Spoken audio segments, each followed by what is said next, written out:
Good morning, everyone. This is going to be a great and timely presentation, given the news that came out in the newspaper this past week. We are thrilled to have Steve Methner here. Steve Methner has been with the State Farm for 28 years. He's got a few more years to catch up with his dad, who had 35 years under his belt.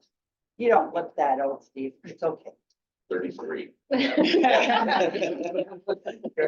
is the father of 4 great kids and the husband of 1 great wife, Sarah. Together, they feel strongly about having a small business that supports their office team as well as their community.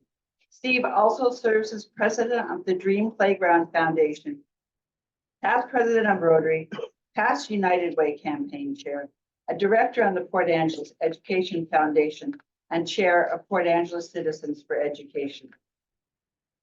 He and his team, family, strongly support local businesses and enhancing our community's quality of life. They are also proud advocates for our public schools and put many hours into supporting them. Steve also has a soccer habit, both coaching and cheering, and he can't seem to shake that. Our second speaker is Cory Delikat. Cory Delikat is Parks and Recreation Director for the City of Port Angeles and is in this 33rd year working for our fair city. He's almost got you beat. Also 33. Absolutely. Well, born on the 29th. Leap year. Born and raised here in Port Angeles, Cory started as Parks and Recreation summer help after high school in 1998, right? Anyway. 91? Yeah. Oh dear. See, I was helping you out. He has held 7 different positions within the city before being named Parks and Recreation Director in January 1st of 2013. Please welcome these 2 community leaders whose hard work and leadership are not only stellar, but inspirational. Come on up.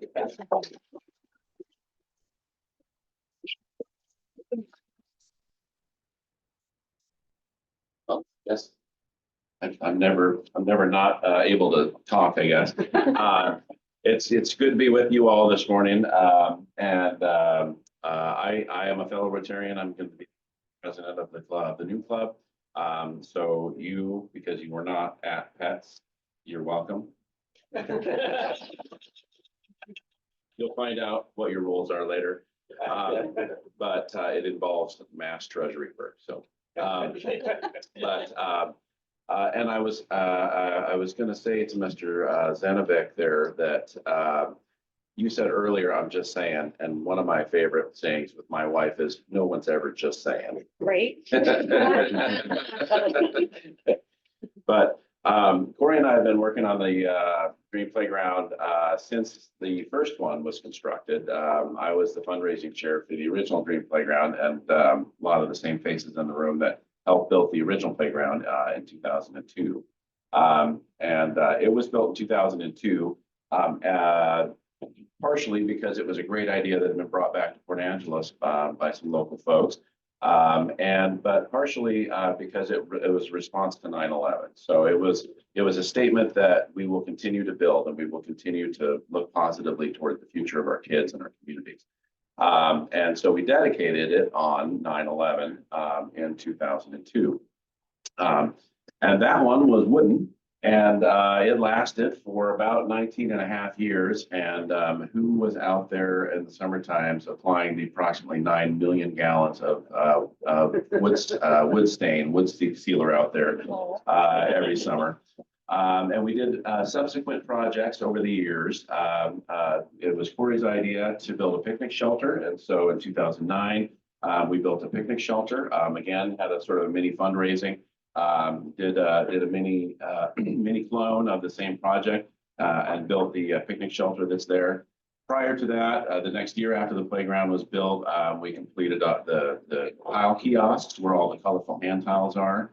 And if you've been out there to see those, they're pretty incredible. It's like they were put in yesterday. They all look like brand new. That was one of the things we were most concerned about with what happened recently. Fast forward to 2020, and it started to become pretty clear that the playground had been suffering some reputational decline. It was an all wooden structure, had an all wood fiber play surface, basically wood chips. They're called 5R, very expensive engineered wood chips. They're wood chips. But you know, moms and dads and grandmas and grandpas started to have some concerns about the playground and the wholesomeness of the facility. And it also became kind of part of the traffic pattern of some of the social things that are happening in all communities across the United States, really across the world. But with homelessness and substance abuse and things like that, there began to become more of a reputational problem with the playground. And it started to move from being something that was central to people's family lives and a central part of our recreation corridor in Port Angeles. And it started to move towards something that just didn't have a great reputation anymore. And we had to start sort of grudgingly acknowledging that. And so we started to plan for the next generation of Dream Playground. And one of my philosophies has always been that if you want to take back the public space, you need to put the public back in it. And so what we really wanted to do was go over the top with the Dream Playground and make it so awesome that that kids would be grabbing hands of their adults and dragging them into the playground. And I'm glad to say we pulled it off. The zip line was my personal hill to die on, and fortunately I didn't have to die on it because we got a zip line. But we wanted kids to be able to get up in the air and have a little bit of, you know, controlled danger, to be able to climb and sweat and zip and run around. And one of the things that I think was sort of such a happy accident was we wound up with this turf play surface. So what you see on a sunny day at the playground is little kids with their shoes off, running around on the play surface. So if you have a playground that can go from wood fiber with pine cones in it and heaven knows what else is in there, to little kids running around on it comfortably, and their parents happily letting the kids run around on this play surface, I think you pulled it off. So, and what we found was it became sort of the center of play in Port Angeles. And then fortunately, very soon after that, a very dedicated group of people, same kind of insane volunteerism, put in the pump track just adjacent to the playground, kitty corner at Erickson. Prior to that, and because of your club, of course, there's a skate park there. And Cory had some good vision for what to do with that. I don't know if you remember, there was about an 8-foot chain link fence, and it was a bombed out, you know, they were always trying to get through the fence and the bottom was pulled out. And I think what Cory and his team wisely realized before long was, why invite challenge with a fence that keeps people out? Instead, let's take the fence down, put it at waist level, just enough to keep little kids from running in there and getting run over in the skate park. Remove the gates and just let the thing be. And shockingly, or not so shockingly, that was a good judge of human behavior, because now the place looks clean, it looks well taken care of. There's not stuff everywhere. The fence is in good shape, and it's not a challenge for people to overcome anymore. So, so we were feeling like Erickson was just in a really great spot. Skate park was looking great. The pump track was being used like crazy. The playground was covered with monkeys all the time.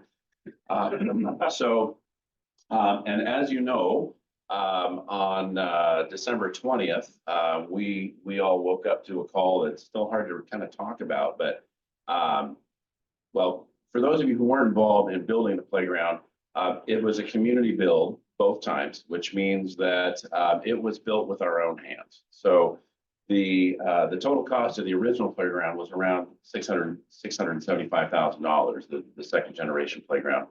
And probably would have been more like $1.5 million or so if we had had it commercially installed. But there were hundreds of community volunteers who went out and literally built it with their own hands over what was supposed to be a 6-day build, historic heat dome in July of 2021. And we couldn't get it done. About 1 o'clock in the afternoon every day, all the folks over about 50 just started to wilt. And so, and it really wasn't safe to work out there when it was over 100 degrees. And so we got about 75% of the way done with that first effort. And with that good old get it done playground spirit, we had the design firm come out 2 weeks later, and we finished it up in 3 more days. So then after that, the turf installer came, and it was dedicated once again on 9/11. So there were kids on it well before that that summer, but we dedicated it again on 9/11. So fast forward to December 20th of 2023, and I got a call about 7 a.m., which is, as you know, because you do this on Fridays, is an insane hour to really even start thinking about anything. And I thought it was a joke. One of Cory's team called and said the playground burned down, and I is it April? It's not my birthday. What's going on? But what had happened was a young man. The details are still a little unclear to me because I really haven't spent a lot of time thinking about that part of it. But a young man came out and started a fire kind of in the core of the large structure on the ground somewhere, and likely had some accelerants there. And got it hot enough that it picked up some critical mass, and the whole central structure and most of the main area was destroyed.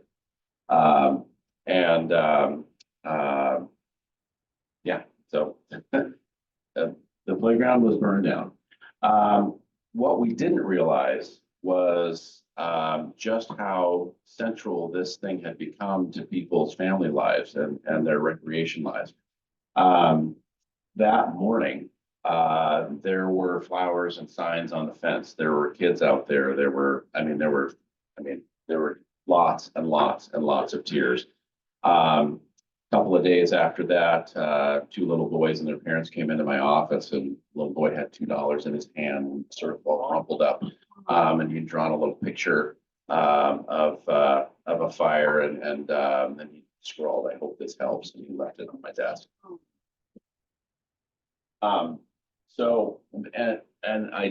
We didn't even realize just how central this thing has become to our community's recreational life, and it's a testament to Cory and to everybody else who's installed things at Erickson with some vision, as your club has.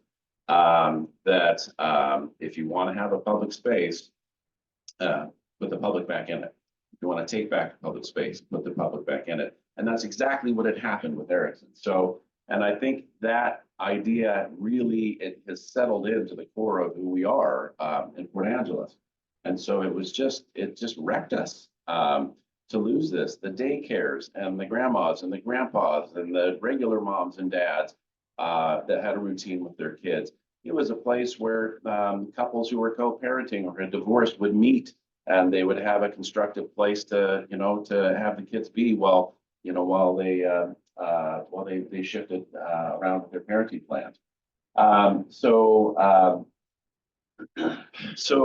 we got together. It was interesting. We had just had sort of a Christmas get together with the Dream Playground, and we were sort of starting to get a little sleepy. And what's our mission going forward? And should we continue to exist as a nonprofit foundation?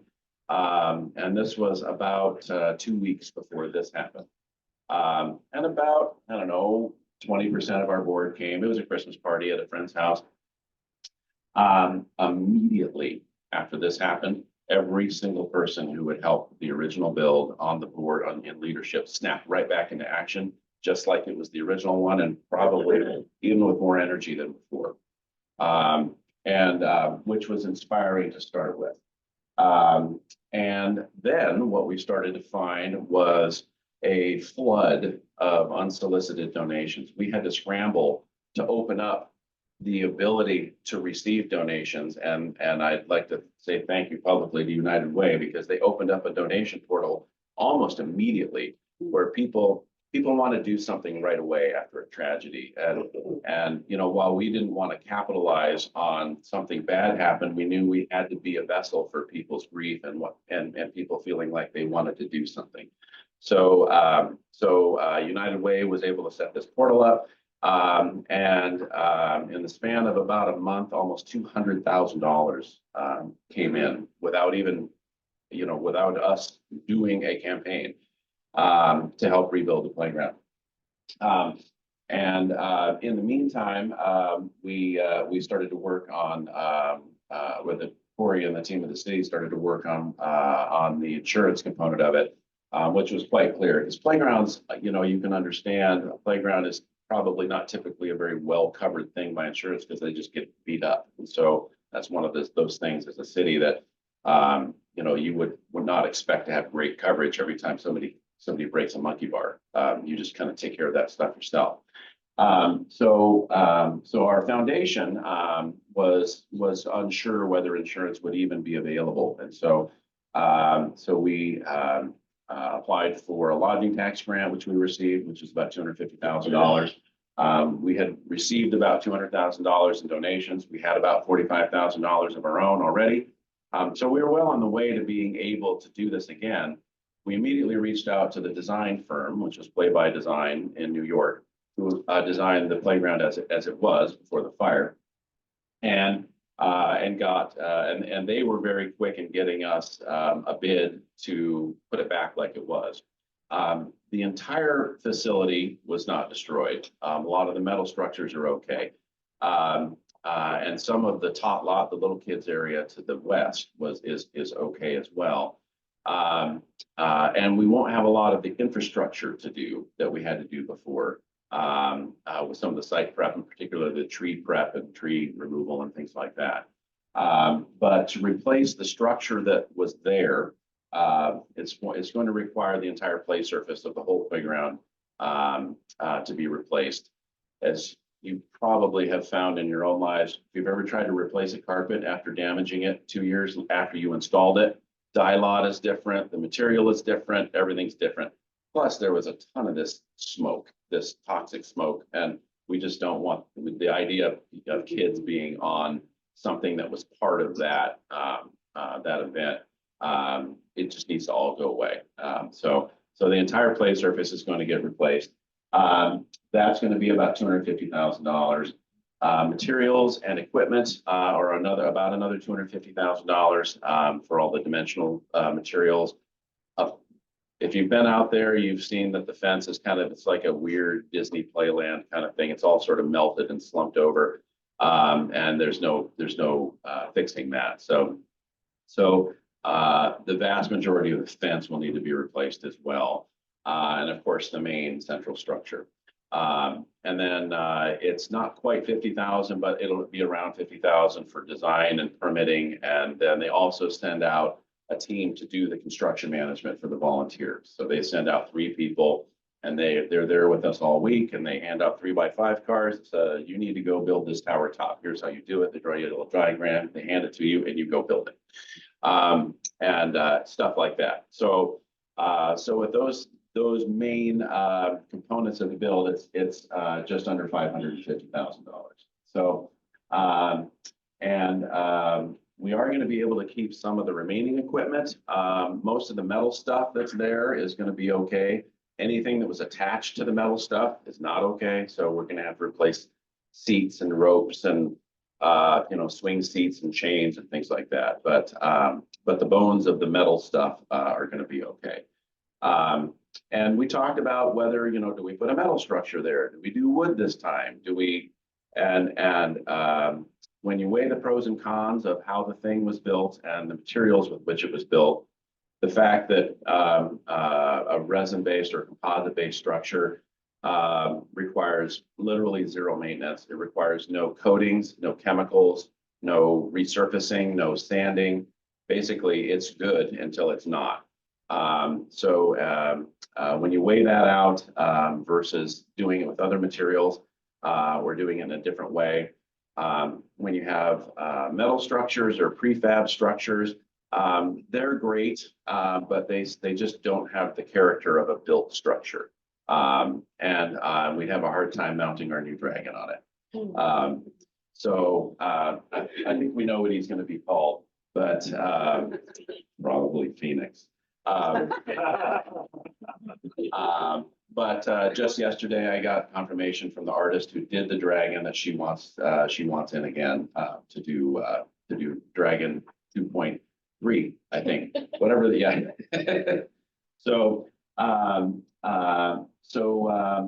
We listed out a little bit here. The $175,000 in new donation money. We've actually seen that grow just a little bit since we put the slides together, or Cory did. Our foundation has just under 50,000. We received lodging tax, a grant from the lodging tax committee, kind of on an emergency basis. One of the great pieces of news is the city found that insurance is actually going to step up and cover the cost of the bill. And so part of the agreement with us getting a grant from the lodging tax folks is if the insurance came through, it would reimburse the lodging tax fund. So it'll go back into the lodging tax fund and be available for other groups that will need this for tourism related or similar grant opportunities. So that's great. For a while, we thought we had another 150,000 to fundraise. So when we found out about the insurance, I didn't know how much tension there was in my body, but I sort of physically relaxed all of a sudden, which is great. So we have been steaming ahead with a rebuild, and we're on the calendar to rebuild from May 15th through 19th. So oil up your tools because we're going to do it again. The good news is we've had people literally coming out of the woodwork to say, sign me up. I want to help. Sign me up. I want to help. So I don't think we're going to have to worry too much. The other good thing is there's, people like Lori and Chris, but Lori the other day, when there are components of a project like this, like you got to feed people at lunch and then you got to feed people at dinner. And Lori the other day, I was checking with her and she said, don't worry about it. We got this. So we know how to do it already. So there are some real pros on this board of directors who are making this happen, which is just such a huge gift and comfort with the team that we have to get it done. So right now we're in the steps of timing. What's giving me heartburn is getting demo done in time. So we've got ground that we can get compaction correctly done on. So then we have another few weeks for it to get rained on. So we have another few weeks to get the final grading done. And then we'll put 9 million flags in and we'll drill all the new holes and then we're ready to build this thing in May. So we were either going to be able to build it as soon as possible, or if we had decided that we were going to kind of go back to the drawing board and try to recreate the playground, probably would have put us out another 18 months. We have a current plan that was permitted, that was engineered, and we know it was a success as well because of the use that it got. So my wife told me when we were trying to make a decision about whether we do it now or whether we go back to the drawing board, she reminded me that one of the most important things in a child's life is routine and things that they can depend on. So when a kid goes to the playground and they're with grandpa, they go to their swing, or they go to their slide, or they go to their place that they always go to, the thing that they see as their own. And putting that back in their lives as soon as possible is the prime goal. So our goal became to get kids playing on this to have it available before school is out. So they have a summer with the playground again, so they don't miss a whole summer. The other big consideration was we don't want to have people driving into Port Angeles, however many billions of people visit Hurricane Ridge, fire after fire around here. But we don't want to have people visiting Port Angeles and seeing a big burned out scar on Ray Street as they drive up to the bridge. And so what we want to see is a happy, vibrant, colorful playground covered with monkeys again by the time summer gets here. My wife also commented to me, we were driving up Ray Street one day, a few months after the playground was completed. And she said, I can't remember exactly what the words are, but she said, wow, gosh, it's almost like this community has a bunch of color and life and kids. And I said, that's not staged. Those aren't crisis act. This is our community and our kids. This is the color and the community and the spirit that we have. And it sort of sunk in with her, and it sunk in with me that this is who we are, and this is what we do, and this is the image. This isn't just an image that we project to visitors. This is who we are. And this is one of those things that makes Port Angeles a wonderful place to live. And it's part of our curb appeal, and it's part of who we are. So we've had some fantastic community involvement so far. Field Hall stepped up and did a movie night almost right away, which was awesome. It was a pajama night. Blue Heron Acupuncture. This is so cool, because what we saw was businesses totally unrelated to fundraising or playgrounds or anything else say, what can I do with my own thing to raise funds to help support this thing? And you wouldn't think an acupuncturist would be someone who would be like, yeah, I can totally have a fundraiser. That's what she did. She had a weekend acupuncture clinic and donated everything that came in from that. And she said, let's do it again, because they can probably do 30 more people next weekend. Mix It Shack downtown, which was started by a couple of local grads who figured kids needed things to do. It's awesome. Stepped right up, and they sort of created a cascade of businesses, small businesses that started to do these little fundraisers. Riddell Auto and Wilder Auto both came in heavy right away. They both gave us $10,000 each right away. Siege of the Dungeon Nest just had a great golf tournament. Jim, sorry you weren't there. Actually, I'm sure everybody was glad you weren't there, because you screw up the handicap for everybody in the wrong direction. I raised the handicap, Jim lowers the handicap. But it did really well. Almost $15,000 they raised at a golf tournament last weekend. Molina Healthcare did a matching gift for us as well. Fat Yeti Froyo, Jim's Pharmacy did us as Charity of the Month in February. Welly's Real Food Ice Cream is having a flavor naming contest, and the proceeds from that flavor they're donating to the playground.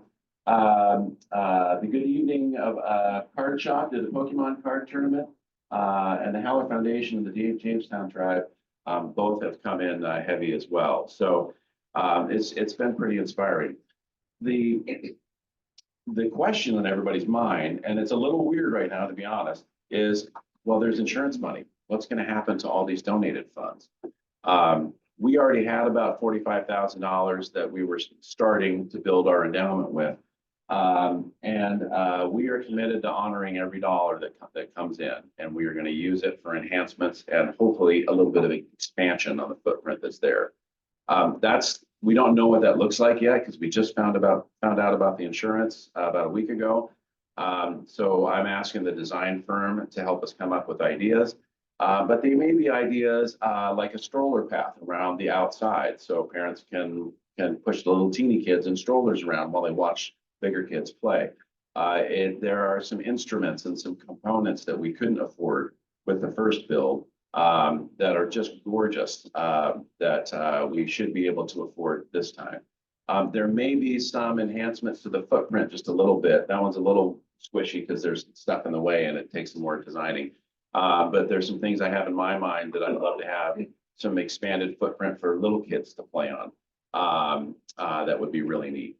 And then what else am I not thinking of? But yeah, amenities. Yeah, so picnic tables and a picnic area potentially, to the north and east. As Race Street develops into the Race Street corridor with the really wide bike path and the path all the way from the visitor center down to the waterfront. If we can have more of a sort of a picnic area or a recreation area in front, is an option. One of the things that we want to partner with the city and the pump track on for security is a camp host site. So what we would like to have is a camp host there. At this point, it's 6 months out of the year, but we'll see how it goes. Who lives there, just like a camp host at a park, at a RV park. Kerry Blake Park and Swim has had a camp host for years. And so it's somebody who's there. It's just sort of the full-time resident and not really a caretaker, but somebody who can help people who are there, but also just keeping an eye on the place. Because really, it's just about having people there all the time who have eyes on it to help deter some of these things that might happen in a public place. So, I'd like to hand it over to Cory for a little while, and he can talk to you about the city's role and the insurance part of things. But I would like to say out loud how, I mean, it's been 22 years. We basically built the first one together with all of you folks, and then we built the second one, and now we're building the third one.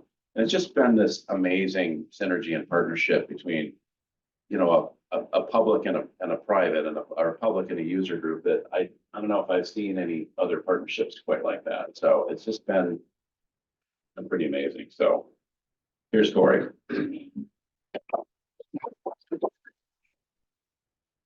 Good morning. Can you hear me? Yeah. Okay. I don't know why we do a PowerPoint, because Steve can just ramble on and talk about it. He doesn't have to look back at the slides or anything. He's always on cue. So last summer was a pretty amazing summer for the city and the Playground Foundation and the pump track and the skate park. The city was awarded best park in Washington State, and the governor came, we did a photo op, and it was a really neat thing. So it was kind of like the park's finally done, and now it's time to look at other projects. And that's what we do. We kind of set our sails on one particular facility, and we just kind of keep moving on. And then December 20th happened. And I can tell you that I woke up to text messages, phone calls, people banging on my door. And the first message I looked at when I was getting out of bed was, I'm sorry for your loss. And I literally thought someone I knew, a friend or family member, had passed away. And I remember getting ready, making some phone calls, and people telling me, it's like, playground's gone. That's all they could say. And I remember it was a foggy morning. We were driving to the park. The first person I saw was a park superintendent, and he just walked up. And we had a good cry together. And you know, you kind of go from sad to mad, and then you know what? Let's get it done. But it took a couple of days, and so because we had so much going on, I stayed on site for those first 2 days, and it was just really sad to watch little kids. I couldn't make eye contact with anybody. There's community members, donors, volunteers, kids. It wasn't just the kids that were crying, it was adults as well. And I remember Steve's wife coming on site after a couple of days. She finally came and saw it. And I couldn't even look at her in the eyes. I just basically ignored her because it was just an impact like you wouldn't believe. And on the second day, we had some Seattle reporters come. And one of the reporters came to me, and he looked at me and he goes, I've never seen a playground get memorialized with flowers and wreaths like this playground. And he walked away, and I started thinking about it, and I was like, you know what? I wish I could have told him now, as a site, because that playground is a symbol of evangelism of what we can do. And I don't think he realized that. And that is a symbol. That playground is a symbol of what we can do as a community.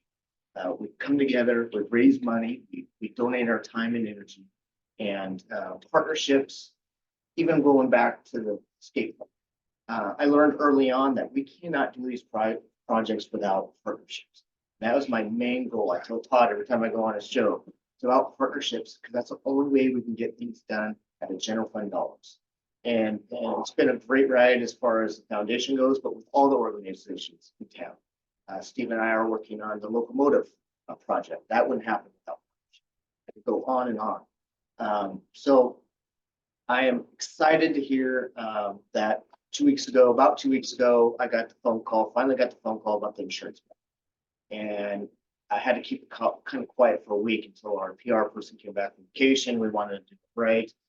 I can tell you that I've never been so proud of working for the city, because from being on site, police officers were there, firefighters were there, behind the scenes, HR, our legal department, our finance director, we all had a role in making that happen.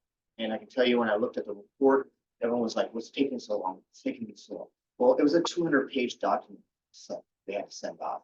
And because it's fire and police, there's a lot of people with escrow with reporting and stuff like that. So it actually got done, in my opinion, very fast. Steve obviously is the first person to call, and yeah, it's been an experience. I'm looking forward to the build. Like Steve said, Ray Street is our corridor and recreation corridor, and that scar, we want to get rid of that scar. And to me, that's huge. And without the foundation, great board members, they're doers. That's such a great thing, and I'm proud to be a part of it for over 22 years. And we are open to any questions that you may all have. Yeah, so Port Townsend year before last did a handicapped playground for jump. So it's basically for kids that can't play on a normal. Are you guys to add something like that, or do you have something like that on plan or a part of it? So one of the things, and again, another partnership that took 2.5 years to build at Shane Park, was the first ADA all-inclusive playground, where actually someone in a wheelchair could actually go up onto the top of the playground and go down the slide with someone. And it was the first one in Cloud County. And so we incorporated a lot of ADA things within the Dream Playground. I think there was over 22 features, actually 25 features that were ADA components. Steve had his zip line. I picked out the ADA merry-go-round. I was in charge of putting it together, and I finally walked away because it was a disaster, and I didn't want nothing. So it is designed to be, the play surface is designed to be rollable, accessible, and whether it's a walker or a wheelchair or an electric chair. The inclusive orbit is the merry-go-round, so it's intentionally made to be an accessible thing where it doesn't matter what device you're in, you can get on the merry-go-round. We are maybe looking at another element if it works. The problem with redoing a playground is that everything's designed with a fall zone. So if you start to add elements, then you have to redo all of the fall zones and where everything lives in the design. So we went part of the way down the road toward an accessible playground, and we've gotten actually some really good feedback from parents who have kids that need accessibility. So I'd say we're about 50% accessible and 50% traditional. This one. And one of the things with the insurance was that is like they're going to reimburse us for what was there. So anything additional that we want to do is that donation money that came through businesses and donors. Those types of elements really improve those types of things. So we are running out of time. So are you guys able to stay after for a little bit in case we do have additional questions? Yep. So on the same vein of expansion and additional, Northwestern Rotary would like to present a check for $10,500 to the Dream Playground build. So thank you so much, and thank you to Northwestern Rotary for raising these funds for our community. Thank you.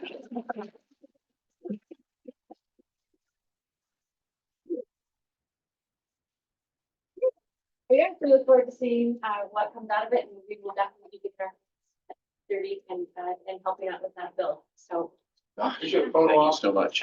Thank you so much. yeah. Yes. Okay, we're gonna do every other. Let's do it all, yeah. Oh, who's it? Oh, Kathy's got it. Yeah.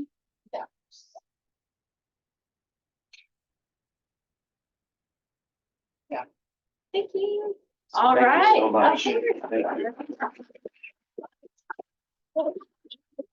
Okay, and then one last final item. Read that. Yeah. Oh, right. Let's do a little match call out to Noon Club. So if let's do Cory, if you could pick our winning ticket of the day, Do that. the last, Point in my life now, I gotta look. 783-210. 210. Left, 210. Oh, nope. The last call for 210. All right, one more. 3, 187. 187. Scott? Thank you, Cory. Thank you. Thank you. Of course. Thank you. Yeah, now I'm totally, I was actually gonna take it easy on my club. Now I'm- Let's make it out of the team. All right. There you are. Good job. Okay. Well, with that said, I'm going to go ahead and sing us out. Have a great day and thanks for being here.